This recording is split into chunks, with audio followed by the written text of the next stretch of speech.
Hey there. So I'd like to tell you a story from my skydiving days and how this applies to how friends can really help us in our growth and expansion in life.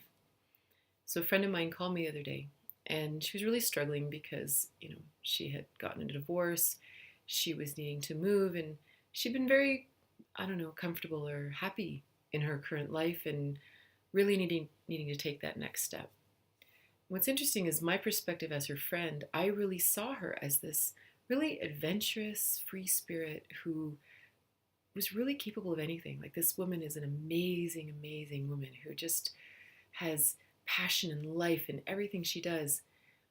And so it was really interesting for me to hear her saying, "Oh, I don't know if I could do that." Because to me, I'm like you're amazing. I mean, amazing. And I've known this woman for decades. I just love her. And she wasn't sure and she wasn't sure. So this story popped into my mind.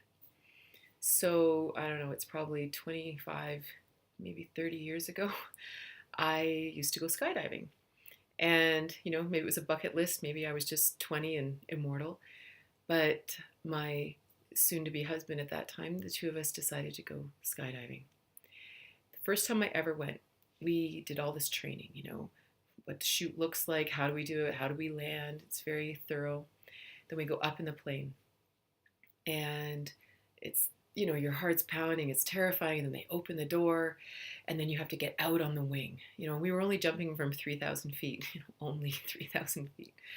And we have to get out onto the wing, which was terrifying. You have to put your arms past this prop blast and it's just terrifying. So anyway, you get out on the wing and then you have to let go. And then you free fall for, I don't know, maybe 8 seconds before your chute opens and then you hang in the sky until you land. So I do all this, I get out on the wing, I'm absolutely terrified, and you let go and then you just start to fall. Well, after about 5 to 6, 8 seconds, I look up and I am sure my chute isn't open. I mean, it looks like it's this big. It's like there's no way this chute is open.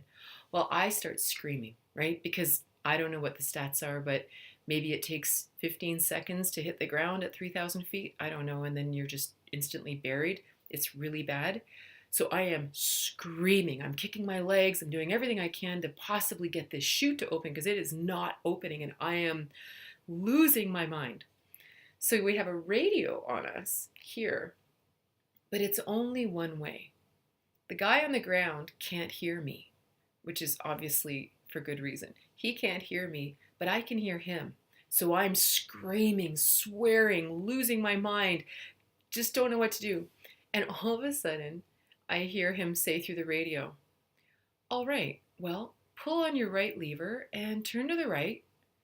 And I thought to myself, well, he obviously can see a chute open. Maybe my perspective is wrong.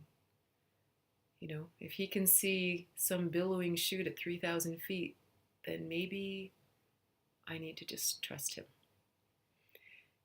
And of course, my chute was open. I just had this vision in my mind from watching movies of these huge billowing parachutes, and that just wasn't what it looked like.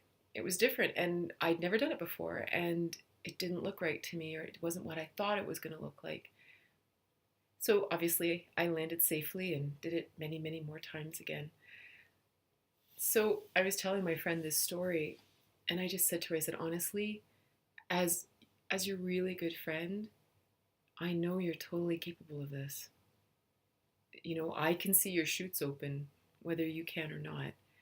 And I thought to myself, wow, people tell me things all the time. They tell me things about me. They'll say, "Oh, you're so capable of this," or "You're so able to do this." And we all have those little voices inside of us that say, "No, I can't." And all have fears. We all have experiences in our lives that have shaped us and reaffirmed fears. And maybe they're not even our fears, but they're there.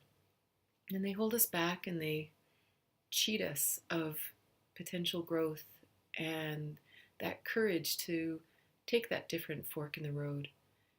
And so my real point is that if you have a friend in your life who you trust and who really loves you and who gets you, this isn't the idea that you just want to listen to everyone else and let them dictate your life in any way. I'm in the first to say, trust your intuition, listen within.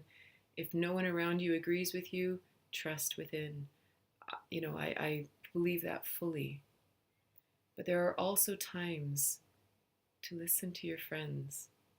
And if they believe in you and they believe you can do it, then maybe they can see something that you can't see. But maybe they're right. Maybe your shoot is just fine and everything will be great. And maybe that's the courage that all we needed to take that next step. I hope you have a great day.